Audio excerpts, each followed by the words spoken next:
जय हिंद दोस्तों, आप सभी का स्वागत है आपके इस यूट्यूब प्लेटफॉर्म एमसीक्यू स्टडी पर। आज है 17 जून 2024 और हम आज का डेली करंट अफेयर डिस्कस कर रहे हैं। तो सबसे पहले हम ये जान लेते हैं कि 17 जून को कौन सा दिवस मनाया जाता है। 17 जून को मनाया जाता है विश्व मरुस्थलीकरण एवं सूखा रोकथाम दिवस।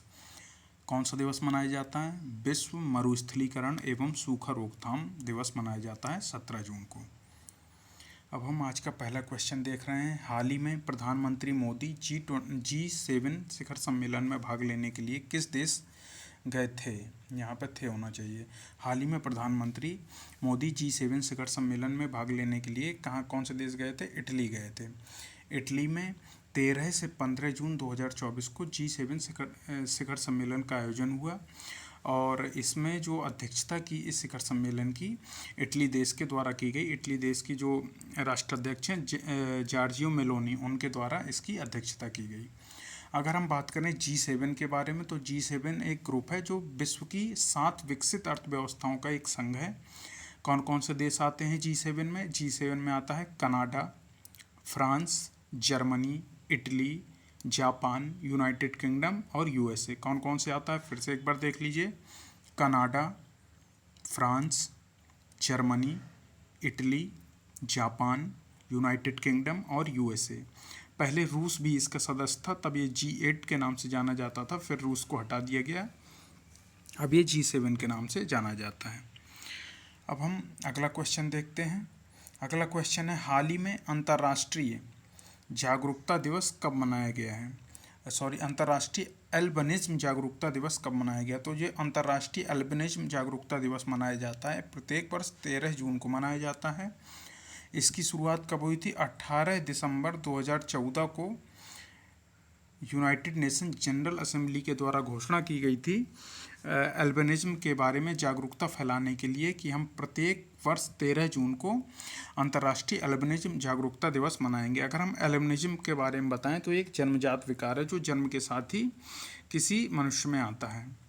तो याद रखिएगा, अंतर्राष्ट्रीय एल्बिनिज्म जागरूकता दिवस मनाया जाता है प्रत्येक वर्ष 13 जून को। शुरुआत कब हुई? 18 दिसंबर 2014 को घोषणा की गई यूनाइटेड नेशन जनरल असेंबली के द्वारा कि हम प्रत्येक वर्ष 13 जून को मनाएंगे। तो मतलब पहली बार मनाया गया होगा कब? 13 जून 2015 को पहली बार मनाया गया।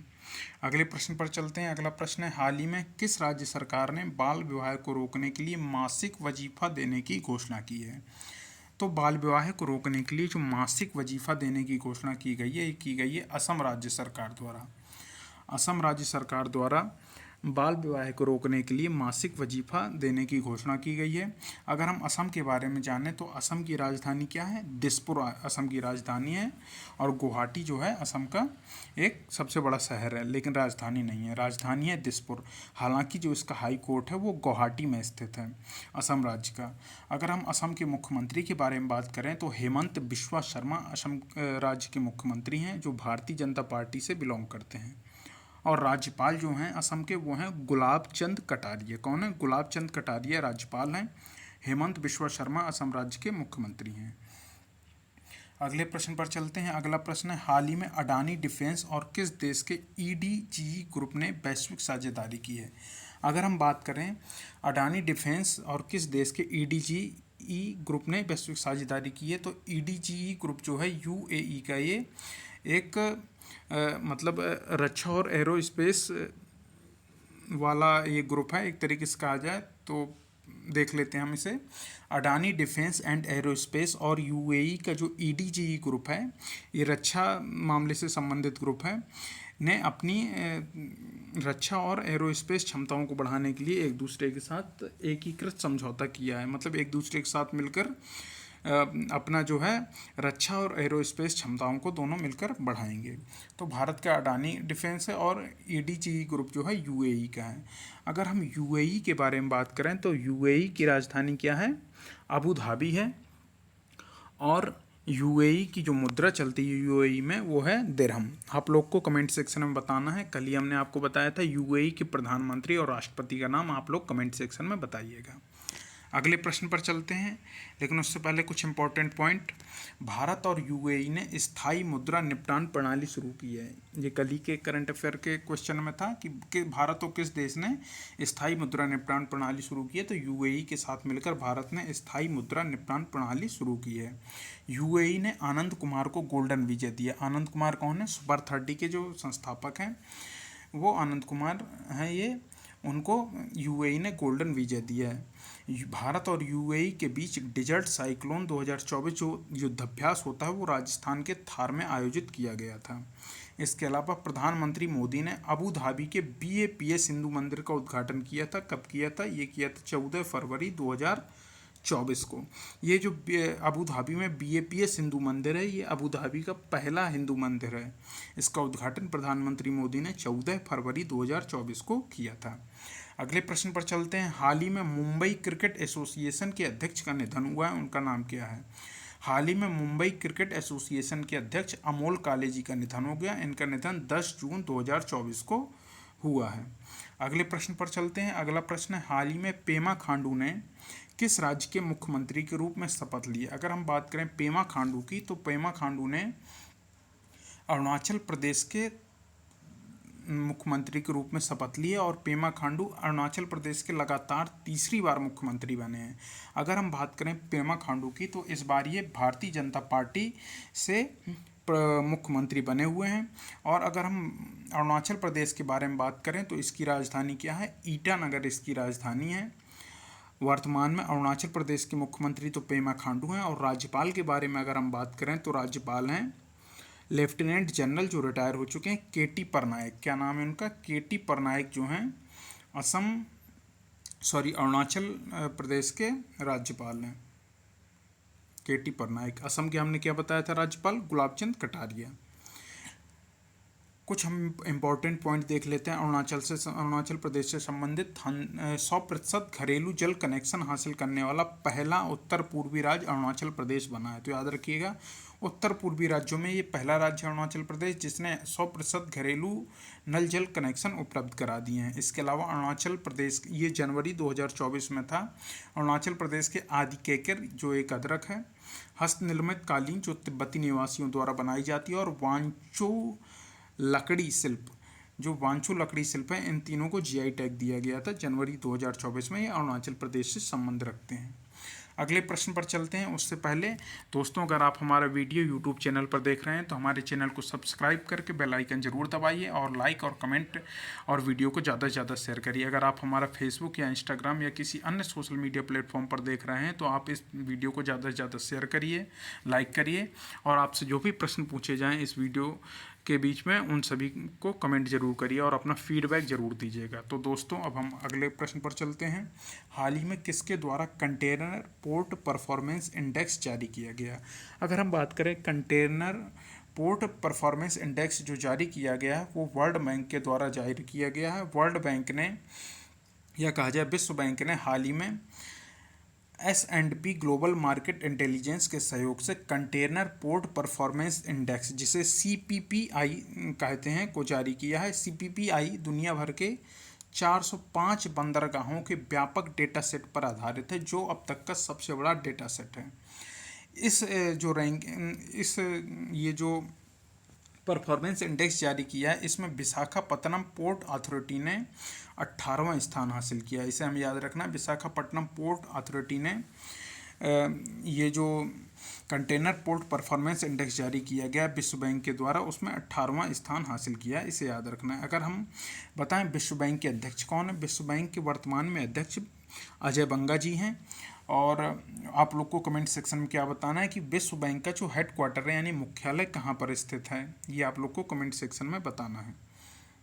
अगले प्रश्न पर चलते हैं। अगला प्रश्न है, हाल ही में विश्व बैंक ने वित्त वर्ष 2025 में भारत की विकास दर कितने प्रतिशत रहने का अनुमान लगाया है? तो वर्ष 2025 में भारत की विकास दर 6.6% रहने का अनुमान लगाया है विश्व बैंक ने। पहले कितना इसने बताया था? 6.4% बताया था।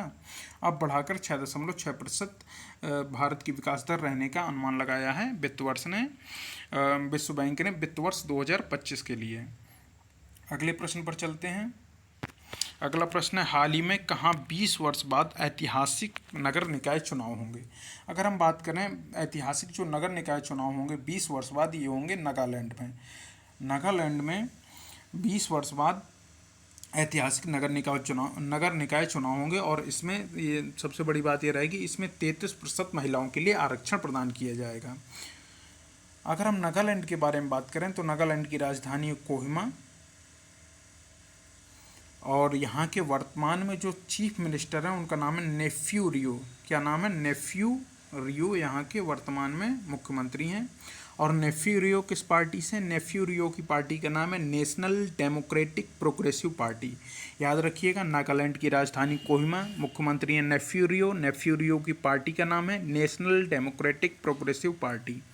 अगर हम राज्यपाल के बारे में बात करें तो राज्यपाल हैं श्री ला गणेशन। वैसे कहा जाए तो ला गणेशन नाम है, श्री तो सम्मान में लगाया गया है, तो ला गणेशन जो है यहाँ के राज्यपाल हैं नागालैंड के। और नागालैंड एकमात्र ऐसा भारतीय राज्य है जिसने 2001 से लेकर 2011 तक ऋणात्मक जनसंख्या वृद्धि दर जिसने प्राप्त की थी। अगले प्रश्न पर चलते हैं। अगला प्रश्न है, हाल ही में जोशीमठ का नाम बदलकर क्या रखा गया? हाल ही में जो जोशीमठ है उसका नाम बदलकर क्या कर दिया गया है? जोशीमठ का नाम बदलकर कर दिया गया है ज्योतिर्मठ। उत्तराखंड राज्य सरकार द्वारा जोशीमठ का नाम बदलकर ज्योतिर्मठ कर दिया गया। इसके अलावा इन्होंने एक और तहसील का नाम बदला है जिसका नाम है कोसिया कटोली तहसील। कोसिया कटोली नाम की तहसील थी, उसका नाम इन्होंने कर दिए परगना श्री कैंची धाम। कैंची धाम आप जानते हैं श्री नीम करौली बाबा का स्थान है, उसी के सम्मान में कोसिया कटोली तहसील का नाम बदलकर परगना श्री कैंची धाम कर दिया है और जोशीमठ का नाम बदलकर ज्योतिर्मठ कर दिया है। अगर हम बात करें उत्तराखंड के बारे में तो उत्तराखंड की राजधानी दो हैं, एक है देहरादून जो शीतकालीन राजधानी के रूप में जानी जाती है और एक है गैरसैंण जो ग्रीष्मकालीन राजधानी के रूप में जानी जाती है। इसके अलावा उत्तराखंड के अगर हम मुख्यमंत्री के बारे में बात करें तो उत्तराखंड के मुख्यमंत्री का नाम है पुष्कर सिंह धामी जो भारतीय जनता पार्टी से बिलोंग करते हैं। और अगर हम राज्यपाल के बारे में बात करें उत्तराखंड के तो उनका नाम है गुरमीत सिंह। गुरमीत सिंह ये राज्यपाल हैं उत्तराखंड के। अगले प्रश्न पर चलते हैं और आज का लास्ट प्रश्न है, हाल ही में अंतर्राष्ट्रीय खगोलीय संघ ने मंगल ग्रह पर स्थित, ग्रह सही नहीं लिखा, ग्रह ऐसा लिखा जाएगा, मंगल ग्रह पर स्थित एक क्रेटर का नाम किसके नाम पर रखा है? तो अंतर्राष्ट्रीय खगोलीय संघ ने मंगल ग्रह पर स्थित एक क्रेटर का नाम किसके नाम पर रखा है? ये रखा है प्रोफेसर देवेंद्र लाल के नाम पर इस क्रेटर का नाम रखा है। हम थोड़ी सी इसकी ज़्यादा जानकारी देख लेते हैं इसके बारे में। अंतर्राष्ट्रीय खगोलीय संघ IAU ने मंगल ग्रह पर थारिस ज्वालामुखी क्षेत्र के भीतर 3 नए क्रेटरों को भारत के विज्ञान समुदाय और भारतीय स्थानों के नाम पर इनका नाम रखा है।